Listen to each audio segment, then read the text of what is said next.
محمد نہال ہاشمی نے governor house Karachi میں press conference کرتے ہوئے بتایا کہ 1 اگست سے شجرکاری مہم کا آغاز کیا گیا۔ 3 اگست سے نوجوانوں میں لیپ ٹاپ تقسیم کیے گئے، جبکہ 6 اگست کو طلباء و طالبات کے ساتھ قائد اعظم ہاؤس کا دورہ کیا۔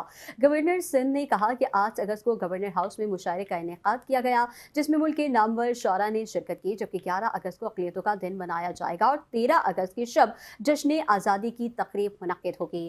نہال ہاشمی کا کہنا تھا کہ 14 اگست کو بھرپور انداز میں آزادی کا جشن منایا جائے گا۔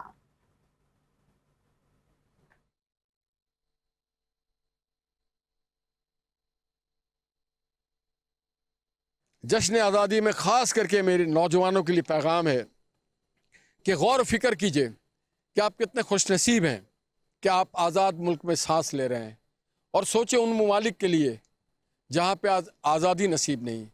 ہماری پڑوس میں ہماری جیسے بھائی غزہ کے لوگوں کے بارے میں سوچیں۔ آپ کی جو آزادی ہے وہ اللہ رب العزت کی طرف سے ایک نعمت ہے، سے کم نہیں۔